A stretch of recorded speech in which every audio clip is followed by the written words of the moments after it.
और बच्चे कैसे हैं आप लोग। आज हम लोग मैथमेटिक्स का सबसे इम्पॉर्टेंट टॉपिक और यूँ कहिए कि मॉडर्न मैथमेटिक्स का सबसे इम्पॉर्टेंट टॉपिक शुरू करने वाले हैं, जिसका नाम है set theory and set operations. आइए हम लोग शुरू करते हैं। देखिए, set theory and set operation, जिसको हिंदी में हम बोलते हैं समुच्चय सिद्धांत एवं समुच्चय संक्रियाएं। ये एक ऐसा वर्ड है सेट, जिसका यूज हम आए दिन करते हैं, रोज बल्कि करते हैं। जैसे कि कपड़े का सेट, बुक्स का सेट, बर्तन का सेट, इस तरीके से सेट का यूज करते हैं। तो सेट वर्ड जब कोई भी लेता है नाम, तो इसका मतलब जो है दिमाग में इसी तरह से फिगर बनता है। सेट का मेन मतलब होता है कलेक्शन, ठीक है। इसी प्रकार से समुच्चय जो लिखा है, समुच्चय का अर्थ क्या हुआ? समूह हुआ, ठीक है। लेकिन किसी भी समूह को हम समुच्चय नहीं कहते हैं, ये सबसे इंपॉर्टेंट बात है। किसे हम बोलते हैं? ध्यान दीजिए, सुपरिभाषित एवं सुनिश्चित वस्तुओं के समूह को समुच्चय कहते हैं, ठीक है। यहाँ वर्ड आया है सुपरिभाषित, जिसे इंग्लिश में हम बोलते हैं वेल डिफाइंड, और सुनिश्चित, जिसे हम बोलते हैं डिस्टिंक्ट। यानी हम बोल सकते हैं a collection of well defined and distinct objects is called set. यानी सेट का डिफिनीशन हमारे पास हो जाएगा a collection of well defined and distinct objects is called set. या ऐसे बोल सकते हैं, set is a collection of well defined and distinct objects. Hindi में बोलना होगा तो क्या बोलेंगे? सुपरिभाषित एवं सुनिश्चित वस्तुओं के समूह को समुच्चय कहते हैं। यहाँ बोले वस्तुओं यानी ऑब्जेक्ट्स। ऑब्जेक्ट का यहाँ बहुत ही जनरल मीनिंग है। ऑब्जेक्ट के अंतर्गत जो है आपकी एब्स्ट्रैक्ट चीज भी आ सकती है। एब्स्ट्रैक्ट मतलब काल्पनिक, जिसे हम देख नहीं सकते, ठीक है। और कंक्रीट का मतलब क्या हुआ? आपका मूर्त चीज है, जिसको हम देख सकते हैं, अनुभव कर। जैसे बुक्स आपके सामने दिख रहा है, बुक्स हुआ, ये बोर्ड हुआ, ये मार्कर हो गया, ठीक है। जो भी चीजें दिख रही है वो चीजें हो सकती हैं, ठीक है। ये हो गया आपका कंक्रीट यानी मूर्त वस्तुएं। तो यहाँ वस्तुओं जो कह रहे हैं, इसका बहुत ही जो है व्यापक अर्थ है। जैसे हमारे थॉट्स हो गए, हमारे विचार हो गए, जो देख तो सकते नहीं, केवल अनुभव कर सकते हैं, ठीक है। अब रही बात सुपरिभाषित, वेल डिफाइंड का अर्थ आपका ये होता है कि कोई भी सेट जब हम बनाएंगे तो एक क्राइटेरिया रखी जाती है, एक गुणधर्म बताया जाता है वस्तुओं का, जिसके आधार पर वस्तुओं को हम कलेक्ट करते हैं। कलेक्ट करने का एक तरीका होगा, ऐसे ही नहीं कलेक्ट कर लेंगे, ठीक है। जैसे एक सबसे छोटा एग्जाम्पल दें, जैसे कि पुलिस की भर्ती जब होती है, ठीक है, तो उसमें होगा कि लंबे लंबे लोग जो है चुने जाएंगे। लेकिन केवल लंबे लंबे लोग बोल देंगे तो काम नहीं चलेगा। क्यों? क्योंकि आपका 4 फीट का ही व्यक्ति है, वो 3 फीट वाले को अपने साथ ले जाएगा, हम इससे लंबे हैं, ये नहीं हो सकता। इसलिए एक फिक्स लेंथ गिवन रहता है कि इतना सेंटीमीटर से जब ज़्यादा रहेगा तब लिए जाएंगे, उससे कम रहेगा नहीं जाएंगे। तो ये हुआ वेल डिफाइंड, ठीक है। जैसे हम बोल दें कि collection of the students who gets more than 60% marks, यह वेल डिफाइंड हो गया। क्योंकि 60% से ज़्यादा मार्क्स वाले बच्चे रहेंगे, उसी को हम लेंगे, उससे कम वाले को नहीं लेंगे, ठीक है। जैसे मेरिट वगैरह बनता है किसी एग्जाम में, क्वालिफाई करने का मेरिट बनता है कि भाई इतने मार्क्स से ज़्यादा वाले को लिए जाएंगे। तो ये वेल डिफाइंड क्राइटेरिया है। केवल ये नहीं, कभी भी किसी भी एग्जाम में या किसी भी सिलेक्शन में ये नहीं बोला जाता है कि गुड मार्क्स वाले, अच्छे नंबर पाने वाले को लिया जाएगा, क्योंकि अच्छे का कोई आपका कोई क्लियर मीनिंग नहीं है। क्योंकि 50% वाला 40% से ज़्यादा हो गया है कि नहीं, 90% है 80 से ज़्यादा हो गया। अब जो है आपका 98 किसी का आ गया तो 90 से अच्छा है कि नहीं, तो उसके साथ 90 वाला जो है गड़बड़ हो जाएगा। इसलिए आपको क्या है, एक फिक्स बोलना पड़ेगा। जैसे आप देखे होंगे कि एग्जाम में क्या होता है, 75% अगर मार्क्स है तो उसको बोलते हैं डिस्टिंक्शन, वेल डिफाइंड है। 75 है, एक नंबर भी कम रहेगा तो उसको डिस्टिंक्शन नहीं देंगे। 75 ज़्यादा उसको ही डिस्टिंक्शन दे सकते हैं। क्लियर हो गया?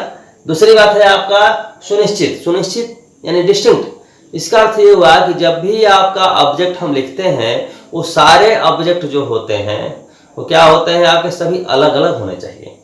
अगर एक ही ऑब्जेक्ट बार बार लिखा जाता है तो उसको एक ही बार काउंट करेंगे। जैसे मान लीजिए हम लिख दें ऐसे ए बी, देखने में लग रहा है कितने 4, 1 2 3 4, लेकिन एक्चुअल में आपके इसके एलिमेंट्स कितने का है, कहेंगे 2 ही ठो है। कितने एलिमेंट्स हैं, 2 ठो। जैसे एक एग्जांपल देते हैं आपको। जैसे मान लीजिए हम बोल रहे हैं टी सेट, टी सेट बोल रहे हैं यानी चाय का सेट, तो उसमें क्या 6 कप होगा, ठीक है, ट्रे होगा, प्लेट होगा, ठीक है, टी जग होगा। लेकिन अगर बोला जाए आपसे कि उसमें कितने आइटम हैं तो क्या बोलेंगे, ये नहीं कि कप कप 6 बार नहीं काउंट करेंगे, हम बोलेंगे कि एक आइटम आपका ट्रे हो गया, एक आइटम कप हो गया, एक आइटम प्लेट हो गया, एक आइटम आपका जग हो गया, टी जग हो गया, बस यही बोलेंगे। ये नहीं आपका कप कप कप 6 बार, ऐसा नहीं कर सकते, ठीक है। तो डिस्टिंक्ट का मतलब समझ गए कि सभी एलिमेंट क्या अलग अलग होने चाहिए। क्लियर है। तो आपका हो गया a collection of well defined and distinct objects is called set. अब है आपका सेट नोटेशन, ठीक है, समुच्चय संकेत, ठीक है, सांकेतिक रूप से कैसे लिखते हैं। तो जनरली क्या होता है कि सेट को हम जो है इंग्लिश अल्फाबेट के फर्स्ट लेटर से लिखते हैं, सॉरी फर्स्ट नहीं, कैपिटल लेटर से लिखते हैं। और इसके जो एलिमेंट्स होते हैं उसे हम स्मॉल लेटर से कर्ली ब्रैकेट में लिखते हैं, ठीक है। लेकिन इसका कभी अर्थ नहीं निकालना चाहिए कि केवल स्मॉल लेटर से ही लिखेंगे। क्लियर है। हम क्या करेंगे आपका इसको 1 2 3 4 नंबर भी हो सकते हैं, समझे बात को। इसके अंदर आपका चेयर हो गया, मान लीजिए कार हो गया, समझे बात को, साइकिल हो गई, बहुत सारी चीजें हो सकती हैं, है कि नहीं। इस तरीके से कुछ भी हो सकता है, ठीक। अब है रिप्रेजेंटेशन ऑफ सेट। देखिए रिप्रेजेंटेशन ऑफ सेट्स, फर्स्ट है रोस्टर फॉर्म। रोस्टर फॉर्म, इसको हम लिस्टिंग मेथड भी बोलते हैं, लिस्टिंग मेथड, कोई लिस्ट मेथड ही बोलता है, ठीक है, नाम से ही क्लियर है। इसको हिंदी में बोलते हैं सूची भी, सूची बना लिए, ठीक है। यानी इसको हम टेबुलर फॉर्म में बोल देंगे, क्या बोल देंगे, टेबुलर फॉर्म, ठीक है। यानी जो भी आपके ऑब्जेक्ट होंगे उसे हम कर्ली ब्रैकेट में लिख देते हैं। किसमें लिख देते हैं, जितने भी एलिमेंट होंगे उसको कर्ली ब्रैकेट में। जो ऑब्जेक्ट होंगे ना सेट के अंदर उसी को हम एलिमेंट बोलते हैं, ठीक है।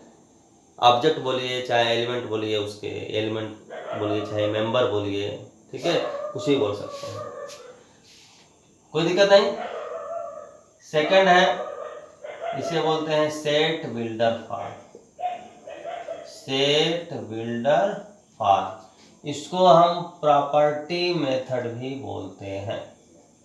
ऐसा क्यों बोलते हैं ये जरा समझ लीजिए। इसमें क्या होगा कि सेट के सारे एलिमेंट को नहीं लिखना होगा। यहाँ तो सारे एलिमेंट को लिखते हैं कर्ली ब्रैकेट में, लेकिन यहाँ सारे एलिमेंट को नहीं लिखना होगा। यहाँ क्या लिखना होगा, एलिमेंट को हम रिप्रेजेंट कर देंगे जनरली एक्स से। उसके वजह से मान लीजिए एक्स लिख दिए हम, मान लीजिए एक्स लिख के केवल छोड़ दें तो आप पूछेंगे ना कि व्हाट इज एक्स, एक्स क्या है, तो हम यहाँ एक्स के बारे में बताएंगे। ये कॉलन का सिंबल देखिए, इसको पढ़ेंगे such that, such that means ऐसा है कि। एक्स क्या है, ऐसा है कि, क्या है एक्स, मान लीजिए एक्स इज एन इंडियन, माने एक्स एक भारतीय है। मतलब आई जो सेट बना है कैसा बना है, सारे भारतीयों का समुच्चय, यानी set of all Indians, set of all Indian, ऐसे हो गया। ध्यान दीजिए, सेट बिल्डर फॉर्म में सबसे बड़ी बात है कितना हो बड़ा सेट हो उसकी केवल हम क्या लिख देंगे, केवल प्रॉपर्टी लिख देंगे एक्स से रिप्रेजेंट करके, ठीक है। अब इसी को कहा जाए कि इस मेथड से बनाते तो सारे भारतीयों का नाम लिखना आसान नहीं ना था, अभी तो लिख नहीं पाते हैं, ठीक है। अगला है आपका स्टेटमेंट फॉर्म। स्टेटमेंट फॉर्म ये जनरली सब बुक में नहीं दिया रहता है, लेकिन आपको बताते रहे हैं। स्टेटमेंट फॉर्म, स्टेटमेंट फॉर्म का मतलब क्या हो, नाम से ही क्लियर है आपका कि जो भी एलिमेंट है, सेट के जो भी एलिमेंट है उसका डिस्क्रिप्शन केवल लिख देंगे। क्या लिख देंगे आपका? डिस्क्रिप्शन कर्ली ब्रैकेट में। जैसे मान लीजिए इसी को लिखा था, डिस्क्रिप्शन लिख देते हैं, ऐसे लिख देंगे, ऐसे सेट ऑफ ऑल इंडियंस, बस कर्ली ब्रैकेट के अंदर एक्स ओवर से हम केवल डिस्क्रिप्शन लिखेंगे। ठीक है। उसके बाद आपको बताना चाहेंगे कि 3 फॉर्म हो गए मान ली। अब है पिक्टोरियल रिप्रेजेंटेशन। पिक्टोरियल रिप्रेजेंटेशन का मतलब क्या होगा आपका? सेट को हम रिप्रेजेंट करें किससे? पिक्चर से, यानी डायग्राम से। किससे? डायग्राम से। तो उसको बोलेंगे हम सेट डायग्राम या वेन डायग्राम।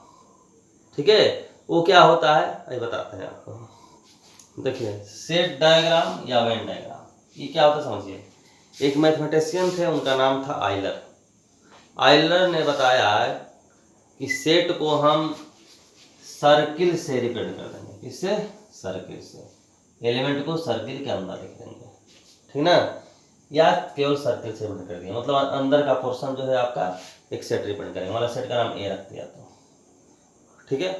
बाद में एक मैथमेटिशियन हुए जिनका नाम था जॉन वेन।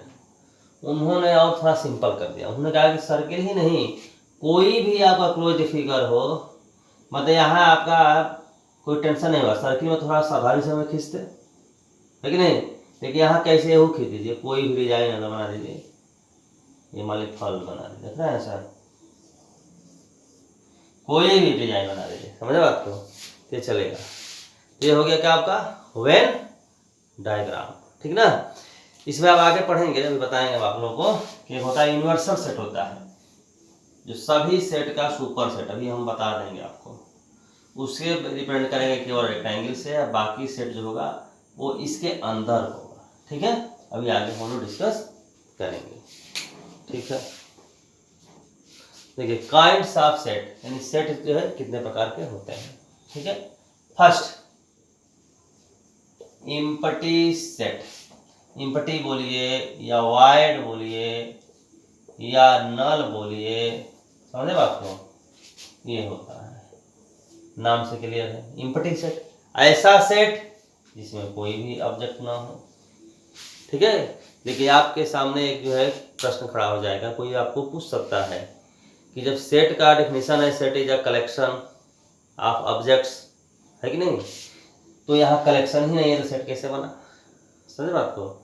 एक्चुअल में क्या है सेट का डेफिनेशन क्या है? Set is a collection of well defined and distinct object. Object कैसा होना चाहिए? वेल डिफाइंड होना चाहिए। क्या होना है? डिस्टिंक्ट।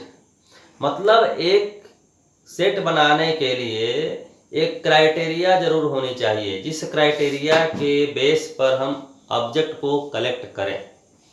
ठीक है।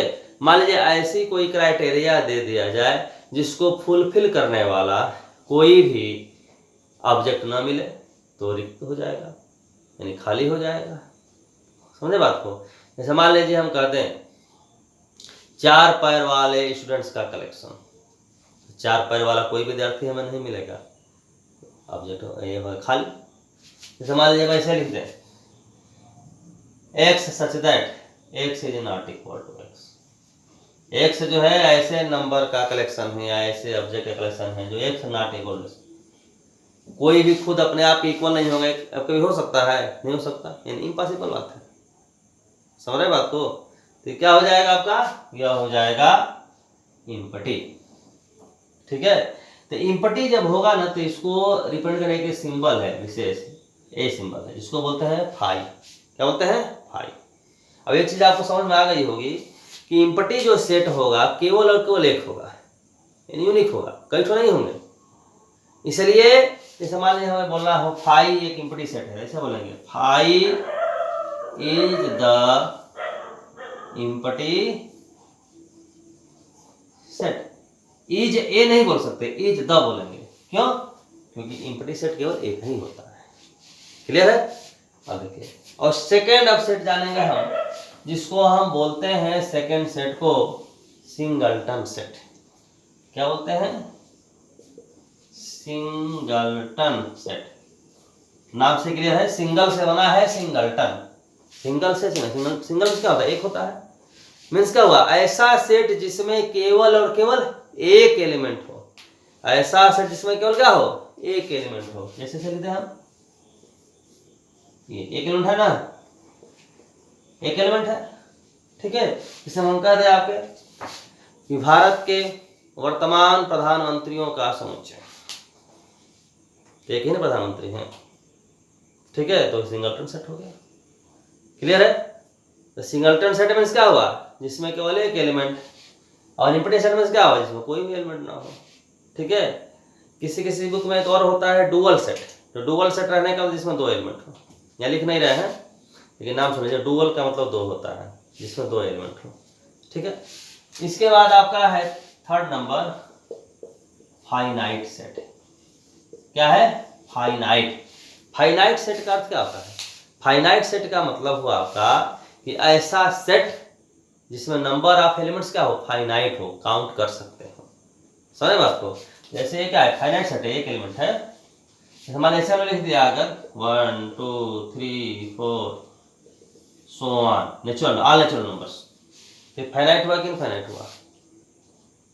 इसमें नंबर ऑफ एलिमेंट्स इनफाइनाइट है, तो ये हो जाएगा इनफाइनाइट सेट। समझे बात को? यानी ये आपका आ जाएगा किसमें, इनफाइनाइट सेट के अंतर्गत आएगा। समझे बात को? लेकिन केवल हम ऐसे लिख दें 1 2 3 4 5, मान लीजिए ऐसे लिख दें केवल 5 एलिमेंट, अब ये हो गया फाइनाइट। बात समझ रहे हैं? अच्छा, एक और बात बता दें हम, जैसे सेट है ए से वाले रिप्रेजेंट कर दिए, ठीक है। अब 4 इसका एलिमेंट है, तो क्या लिखेंगे, 4 इज एन एलिमेंट ऑफ ए, ये ऐसे लिख देंगे 4 बिलोंग्स टू ए।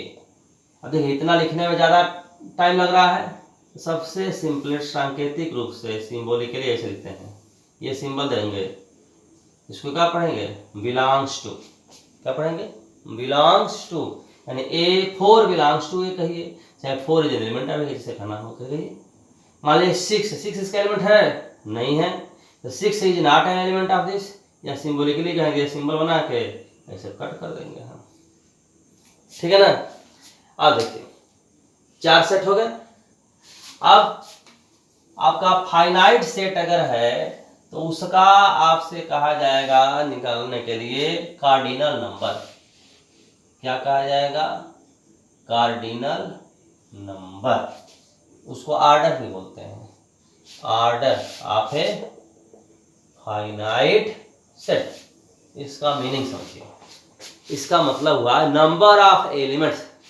जैसे ए है, इसमें कितने एलिमेंट है, 5 एलिमेंट है, तो कहेंगे कि इसका कार्डिनल नंबर 5 है। क्या है, 5। जैसे डिपेंड करेंगे कैसे, एन ए में क्या हुआ, नंबर ऑफ एलिमेंट्स इन ए, या कार्डिनल नंबर ऑफ ए, इसको ओ ए,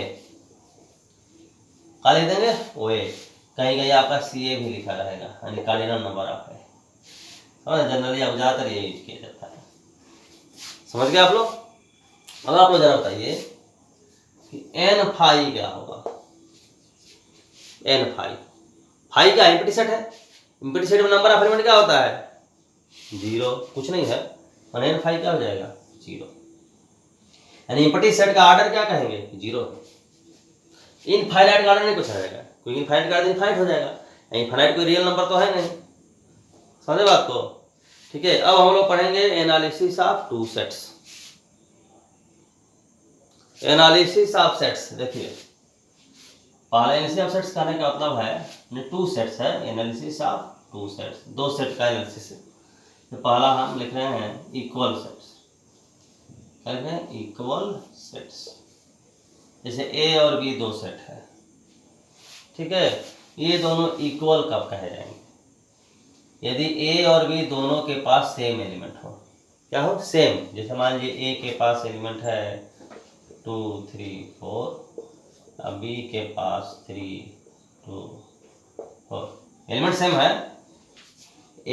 सेट में आर्डर से मतलब नहीं रहता, कोई भी एलिमेंट पहले कोई बाद में, कोई दिक्कत नहीं है। यही क्लियर करने के मैं ऐसे लिख दिया आपका, ठीक है, नहीं कि 3 यहाँ बाद में है, 3 यहाँ पहले है, तो कोई दिक्कत, ऐसा कुछ नहीं है। जो एलिमेंट इसमें है वही एलिमेंट इसमें है, तो कहेंगे ए और बी दोनों इक्वल है।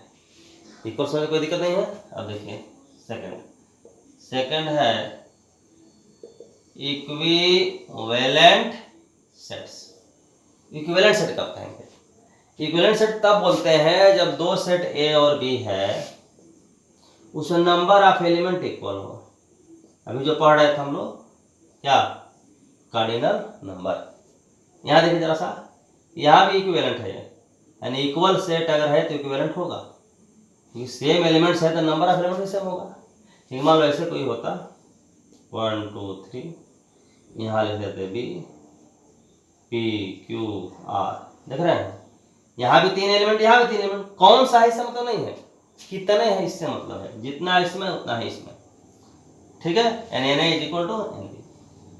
तो यहाँ एक हिसाब से पूछें तो क्लियर हो जाएगा और ज़्यादा कि अगर सेट इक्वल है तो इक्विवेलेंट होगा, लेकिन अगर इक्विवेलेंट हो है तो इक्वल होना जरूरी नहीं है।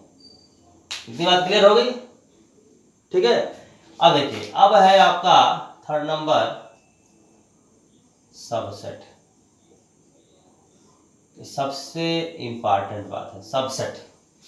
ठीक है, देखिए ए और बी अगर दो सेट है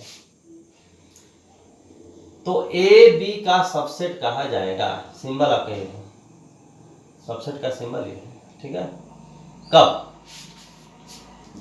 जब ए के सारे एलिमेंट क्या होंगे, बी में होंगे।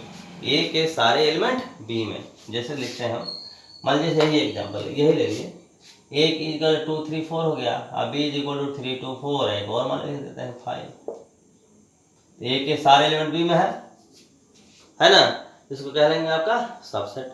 अच्छा एक चीज और देखिए, अगर मान लीजिए 5 नहीं रहता तब भी क्या था, ए के सारे एलिमेंट बी में था ना, यहाँ भी कहते हैं कि आपका सबसेट है। ठीक है, लेकिन यहाँ दो स्थिति हो रही है। यहाँ देख रहे हैं कि ए और बी इक्वल है, इक्वल के केस में जब सबसेट कहेंगे, आपका इक्वल केस में सबसेट होगा ही, कोई सारे एलिमेंट होगा ही। ठीक है, तो उसको बोलते हैं इम्प्रॉपर सबसेट। क्या बोलते हैं? Improper subset. और अगर मान लीजिए इक्वल नहीं है, मतलब इसके सारे एलिमेंट इसमें है लेकिन इसमें कम से कम एक एलिमेंट जरूर है ज्यादा, दो भी ज्यादा हो सकता है। ठीक है, तो उस स्थिति बोलेंगे प्रॉपर सबसेट। उसका सिंबल आपका ये है, उसका सिंबल ये सिंबल देने का होता है कि प्रॉपर सबसेट है। ये इम्प्रॉपर प्रॉपर समझ, इसका मतलब कि प्रॉपर भी हो सकता है, इम्प्रॉपर भी हो सकता है। ऐसे जनरल में नहीं समझेगा सबसेट मतलब क्या, ऐसे अपने मन समझने की बात है। छोटा समझ, जैसे मान हम लिखते हैं कि 5 इज लेस देन 7 लिखते हैं ना, कोई दिक्कत है? अब जैसे लिखे हम 5 is less than equal to x, means क्या हुआ आपका, x जो है 5 से बड़ा है या इक्वल है, यानी 5x से छोटा है या इक्वल है। दोनों कैसे हो सकता है, इक्वल भी कैसे हो सकता है, समझ बात को? उसी तरीके से आपके हुआ, या तो छोटा है यानी प्रॉपर सबसेट या इक्वल। ठीक है, ठीक है, एक बात और ध्यान दीजिएगा कि अब इस समय जो बुक्स वगैरह मिल रही हैं उसमें आप जनरली ये सिंबल बहुत कम मिलेगा आपको, सबको इसी से दिखाया जाता है, सबको। समझे बात को? इसलिए कोई दिक्कत नहीं है, परेशान नहीं होना है। अब देखिए एक इंपॉर्टेंट बात यहाँ से निकल के आई, यदि हम मान लीजिए ऐसे लिखते हैं कि A is a subset of B, और साथ में हम लिखते हैं B is a subset of A. समझ रहे बात को? ए बी का सबसेट है, मतलब क्या हुआ, ए के सारे एलिमेंट बी में है, और फिर बी ए का सबसेट है, मीन्स क्या हुआ, बी के सारे एलिमेंट में ए में है। तभी जैसा कि हम पढ़े थे इक्वल वाले में कि यदि ए के सारे एलिमेंट बी में होंगे, बी के सारे एलिमेंट ए में होंगे, यानी दोनों के पास क्या है, सेम एलिमेंट है, तो कहेंगे ए इज इक्वल टू बी। समझे बात को? यानी देखिए बहुत बढ़िया एक रिजल्ट मिला, ऐसे मैथमेटिकली ऐसे लिखेंगे, ए इज इक्वल टू बी, ये सिंबल देंगे, इसको बोलते हैं बोथ इम्प्लाई। क्या बोलते हैं? Both imply. इसको बोथ इम्प्लाई भी लिखते हैं, ध्यान दीजिएगा, लिख देते हैं बोथ इम्प्लाई भी लिखते हैं, और इसको लिखते हैं आई डबल एफ, या लिखते हैं if and only if A is a subset of B and B is a subset of A. मतलब इस सिंबल का मतलब समझिए, सिंबल का अर्थ आपके हुआ कि अगर ये सही है तो ये सही होगा, और अगर ये सही है तो ये सही होगा। इसी मतलब दोनों तरफ एरो का मतलब ये हुआ आपका, ये होने पर इधर वाला होगा और ये होने पर इधर वाला, यानी यह जो है इसको बताएगा कि ट्रू है, और ये बताएगा इसको कि ये ट्रू है। समझे बात को? ये है आपका बोथ इम्प्लाई। एक बोथ इम्प्लाई के लिए छोटा सा एग्जांपल लेते हैं और क्लियर आपको समझ आ जाएगा। जैसे मान लीजिए लिखते हैं कि x is equal to 3, implies that क्या होगा, x स्क्वायर 9। एक ही तरफ एरो लगा सकते हैं कि 3 है तो x स्क्वायर 9 होना जरूरी है 100%। लेकिन अगर मान लीजिए कि x स्क्वायर अगर 9 है तो क्या x 3 होना जरूरी है? x माइनस 3 भी हो सकता है कि नहीं? इसलिए यहाँ के एक तरफ लगाएंगे, लेकिन मान लीजिए ऐसे लिख दिए अगर हम प्लस माइनस 3, तो बोथ इम्प्लाई लिख सकते हैं, क्योंकि x अगर प्लस माइनस 3 है तो x स्क्वायर 9 होना जरूरी है, x स्क्वायर अगर 9 है तो x प्लस माइनस 3 होना जरूरी है। अब एक ध्यान दीजिएगा कि इसमें जो है आप बोथ इम्प्लाई लिखे हैं तो किसी को बोले इसको पहले लिख दे इसको बाद, कोई दिक्कत नहीं है। x square equal 9 both imply x is equal to, सही है। वैसे यहाँ भी लिख सकते हैं, बदल के लिख सकते हैं ऐसे, देखिए, और A is a subset of B, B is a subset of A, both imply A is equal to B। ऐसे भी लिख दें तो कोई दिक्कत नहीं। तो प्रॉपर सबसेट आप लोग समझ गए। प्रॉपर कब होगा कि A के सारे B में होगा, लेकिन B में कम से कम एक एलिमेंट जरूर ज्यादा हो जाए, कम से कम एक, यानी एक या एक ज्यादा हो सकता है। यानी कहने का मतलब ये हुआ कि A के सारा B में है लेकिन B का सारा A में नहीं है, तब हम कहेंगे आपका क्या, सबसेट, प्रॉपर सबसेट। और इक्वल के केस में क्या बोलते हैं, इम्प्रॉपर सबसेट। इतनी बात क्लियर हो गई, कोई दिक्कत नहीं? ठीक है, तो आगे बताते हैं। देखिए अगला नंबर है डिसजॉइंट सेट्स। डिसजॉइंट का मतलब है, हिंदी बोलते हैं विसंधित समुच्चय। ठीक है, देखिए जैसे A है 1 2 3, B है A B C D, इस तरीके से हो गया। यहाँ देखिए आपसे बोल रहे हैं कि A और B में क्या कोई भी कॉमन एलिमेंट है? एक भी नहीं। अगर A और B दो सेट्स हैं उनमें कॉमन एलिमेंट नहीं है, मतलब कहेंगे disjoint sets, they have no common elements. ठीक है, हिंदी बोलते हैं उभयनिष्ठ अवयव। समझे बात को? अब देखिए 5 नंबर बताते हैं ओवरलैपिंग, ओवरलैपिंग सेट्स। मतलब समझिए, जैसे हमारे यही एग्जांपल दिए थे, A जो 1 2 3 दिए थे ना, अब B मान लीजिए यहाँ लिख रहे हैं 3, एक एलिमेंट कॉमन हो गया। कम से कम एक एलिमेंट कॉमन हो जाए, या 2 कॉमन हो जाए, या सभी कॉमन हो जाए, कोई दिक्कत नहीं है। समझ बात को? तो वैसी स्थिति अगर है तो बोलेंगे आपका ओवरलैपिंग सेट्स। ठीक है, अब इसी को अगर हमें ओवरलैपिंग समझ में आ जाएगा, वेन डायग्राम दिखाएं तब। जैसे मान लीजिए ऐसे हम बताता है, ध्यान दीजिएगा, जैसे A है और B है, ये देख रहे हैं, ये एरिया कॉमन एरिया है, ठीक ना? इसमें कॉमन वाला एलिमेंट क्या हो गया, 3 हो गया, ये हो गया 1, इधर 2, इधर हो गया आपका B C D। समझे बात को? तो ये कॉमन हो गया ना, मतलब यह जो पोर्शन है इसके साथ क्या हुआ आपका, B वाला एक थोड़ा सा पोर्शन A के साथ ओवरलैप कर गया, इसलिए तो बोलते हैं आपका ओवरलैपिंग। यानी क्या हुआ आपका, दोनों में कुछ ना कुछ कॉमन होना चाहिए, कॉमन है तो बोलेंगे ओवरलैपिंग। कितना क्लियर है, कोई दिक्कत है नहीं? अब आगे देखिए, अब कुछ स्पेशल टाइप सेट का देख लीजिए। क्या है, स्पेशल टाइप। ठीक है ना, स्पेशल टाइप क्या है देखिए, समझिए। देखिए जैसा लिखते हैं आपका यूनिवर्सल सेट, स्पेशल टाइप है तो एक नंबर शुरू करते हैं, यूनिवर्सल सेट। यूनिवर्सल सेट कैसे, कब हम बोलेंगे इसको, हिंदी बोलते हैं समष्टि समुच्चय। यूनिवर्स से बना है यूनिवर्सल, यूनिवर्स ब्रह्मांड। जैसे हमारी सारी पृथ्वी का है, उसका एक अलग यूनिवर्स है, उसके अंदर है। समझे बात को? उसी यूनिवर्स के अंतर्गत हमारा जो है आपका पृथ्वी हो जाएगी, सूरज हो जाएगा, चंद्रमा, सभी आपके एक यूनिवर्स के अंतर्गत है। समझ गए बात को? तो उसी तरीके से आपका यूनिवर्स कहने का मतलब ये हुआ, जैसे मान लीजिए बहुत सारा सेट दे दिए, 1 2 ये सेट हो गया, फिर B हो गया मान लीजिए 3 4 5, एक C हो गया मान लीजिए 2 5 6 7, इस तरीके से। समझ बात को? एक ऐसे सेट की कल्पना हम कर रहे हैं, ऐसे सेट की 1 2 3 4 5 6 7 8 इस तरीके से, मतलब ये जो सेट है इन तीनों का क्या है, सुपर सेट है। जैसे अभी हम एग्जांपल दिए थे ना कि ए जो सबसेट ऑफ बी कब कहेंगे, जब ए का सारा एलिमेंट क्या हो, बी में है, तो बी ए का क्या कहलाएगा, बी ए का कहलाएगा सुपर सेट। ऐसे जिधर आपका ये ओपन है, समझे बात को, उधर बड़ा होगा, ये पहचानने का बहुत बढ़िया तरीका है। तो बी हो गया सुपर, ए हो गया सबसेट, तो बी हो गया सुपर सेट। तो सही कहने का मतलब है कि जो भी गिवन सेट्स हैं, 3 सेट हो 4 सेट हो, जितने भी गिवन सेट्स हो, 10 हो कोई भी हो, उन सब का जो सुपर सेट होगा उसको बोलेंगे हम यूनिवर्सल सेट, इन तीनों के लिए। इसको रिप्रेजेंट करेंगे से यू से, ठीक है। अब एक चीज और ध्यान दीजिएगा, ये नहीं आपका कि जैसे मान लीजिए एक एलिमेंट ज्यादा का, ऐसा कुछ नहीं है, और भी हो सकता है, ऐसे भी हो सकता है, ऐसे भी हो सकता है, मतलब गिवन सेट्स के बहुत सारे यूनिवर्सल सेट हो सकते हैं।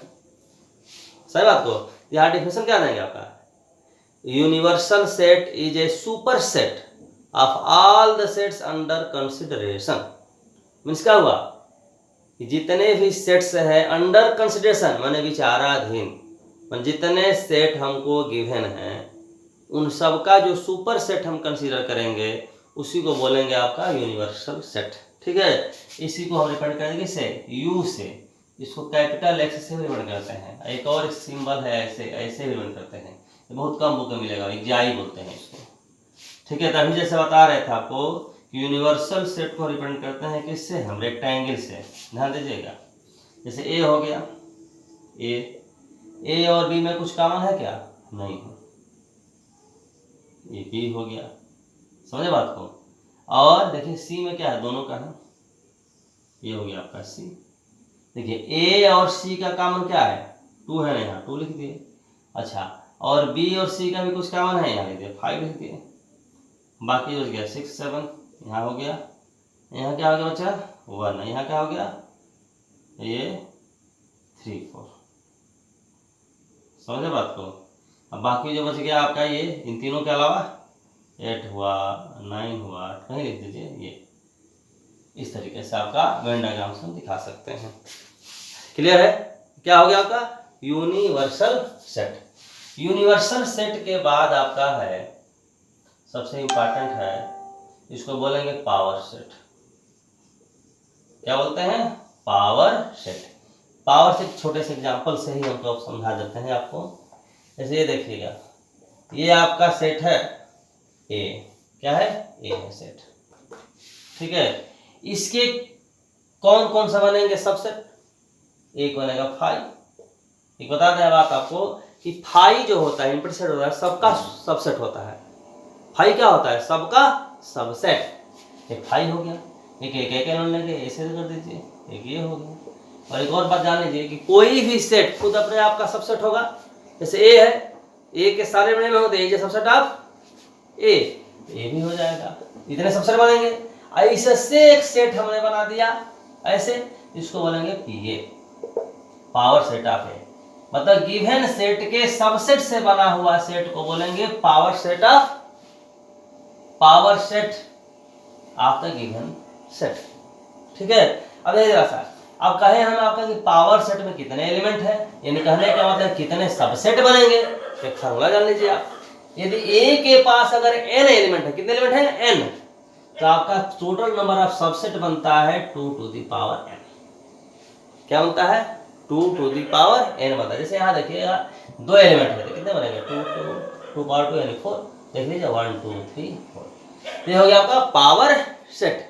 अब एक सेट है जिसको बोलते हैं सेट ऑफ सेट्स। क्या बोलते हैं, सेट ऑफ सेट्स। ज्यादा कुछ नहीं समझना इसमें, सेट नाम से क्लियर है। ऐसा सेट जिसका एलिमेंट भी सेट हो उसको बोलते हैं सेट ऑफ सेट्स। सबसे सुंदर एग्जांपल यही है सेट ऑफ सेट्स, क्योंकि इसमें क्या है आपका, यह सभी सेट, सभी आपके क्या एलिमेंट का है, खुद सेट है। लेकिन इसका नहीं मत समझिएगा कि पावर सेट को सेट ऑफ सेट्स बोलेंगे, ये एक एग्जांपल है। सेट ऑफ सेट सबसे बड़ा एग्जांपल आप कहते हैं लाइब्रेरी। लाइब्रेरी क्या है, बहुत सारे बुक का सेट हो गया। अब बुक बहुत सारे चैप्टर का सेट हो गया। चैप्टर की एक बात करें तो चैप्टर बहुत सारे पैराग्राफ का सेट हो गया, पैराग्राफ की बात करें तो बहुत सारे सेंटेंस का सेट हो गया, सेंटेंस की बात करें तो बहुत सारे वर्ड का सेट हो गया, वर्ड की बात करें तो बहुत सारे लेटर का सेट हो गया। तो सेट ऑफ सेट्स का एग्जाम बहुत बेस्ट एग्जाम्पल है, ठीक है।